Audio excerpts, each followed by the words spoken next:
Today we're going to talk about how to operate your off-engine drive fridge.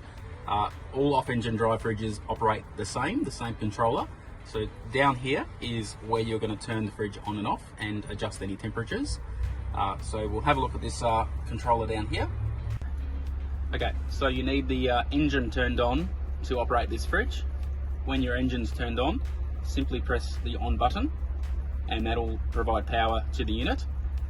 The green flashing light is good, so green means good. If you see a red flashing light or a red and green flashing light, there is an issue, and it will show a code on here. For example, it may say A01 or P01. Please record that, and when you call for assistance, that provides good information for the tech. Now, this is showing the current temperature in the box. So currently the cargo box is 24 degrees. Now, to see what temperature we've set, you simply press set and it shows what desired temperature we want. You can adjust that up and down as you please to your desired temperature. When you're happy, press set and that will lock it in. So every time you turn the fridge off and on, it'll always remember the last set temperature. This little light here shows you that the fridge is working off the road, so off the engine of this truck. That's why it's illuminated.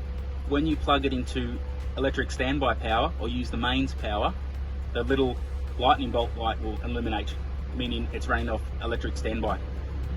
If the pipes in the fridge get cold and frozen, you'll see DF on this screen, which is defrost. It's perfectly fine. It means it's unfreezing the pipes and it will work the fridge to the best ability.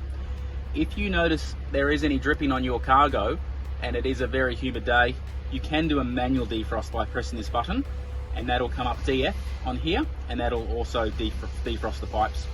So that's as easy as that. That's how you operate the fridge. So to use your electric standby on this vehicle, so this is a 15 amp electric standby unit, so you do need to have a 15 amp power point, or you can get a converter that converts 15 to 10 amp, which your branch can help you with. So the electric standby lead is located behind the seat of the truck. So grab that out, you unroll that. This end goes into the power point as per normal, and the little blue part will go into the side of the truck, like so. Plug all that in, go back to your power point, turn your power point on. The only source of power you should have is the mains power. So the keys should never be in the ignition because you can blow the fuse if you have both options going. So once you've turned the mains power on, simply come through, turn this on, set your desired temperature as you would if it was running off the engine, and that is it. More importantly, don't have the keys in the ignition at any time. Thank you.